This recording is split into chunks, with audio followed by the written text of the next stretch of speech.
जय माताजी मित्रों, एसएससी जेडी 2026 ની તમે તૈયારી કરતા હોય તો આ પ્રશ્ન એકવાર જોઈ લેજો જો તમારે કામ લાગે। આ 2025 નો પ્રશ્ન છે, બરાબર છે। અને હું તમને આવડે 2-3 વિડીયોમાં જૂના પ્રશ્નો બતાવીશ, ખાલી તમને ખ્યાલ આવે પછી આપણે એક એક ટોપિક ચાલુ કરીશું। 3 થી 5 મિનિટનો વિડીયો આવશે, બરાબર? તો તમે જોઈ લેજો। તો પ્રશ્ન જો બે સંખ્યાનો લસા અને ગુસા અનુક્રમે 144 અને 8 છે, તો તેમાંથી એક સંખ્યા 16 છે, તો બીજી સંખ્યા શોધો। આપણને એક સંખ્યા આપેલી છે અને તેમને ગુસા અને લસા આપેલા છે। હંમેશા એક વસ્તુ યાદ રાખજો, ગુસા હંમેશા લસા કરતાં નાનું હોય, બરાબર? અને આમે આપણને બીજી સંખ્યા પૂછી છે, એક સંખ્યા છે 16।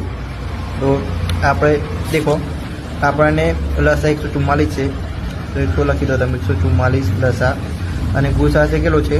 ગુસા છે 8, બરાબર। એક સંખ્યા આપણને આપેલી છે 16, બીજી સંખ્યા આપણને શું છે? શોધવાની છે, એટલે આપણે એને x આપી દઈએ। હવે x ને સૂત્રનો કરતા બનાવો તો આ જે 16 છે તે છેદમાં જતા રહે, તો 144 ગુણ્યા 8 છેદમાં 16 બરાબર x। હવે આપણને બધાને ખબર છે 16 9 144, બરાબર છે? તો 9 8 બરાબર 9 ગુણ્યા 8 રહેશે, બરાબર છે? એટલે 9 8 72, એટલે આપણો 72 જવાબ આવે છે। હવે હું તમને એક સંખ્યા આપું છું, તે તમે મને તેનો જવાબ આપજો। એક સંખ્યાનો લસા 24 છે અને તે સંખ્યાનો ગુસા 6 છે, તો એક સંખ્યા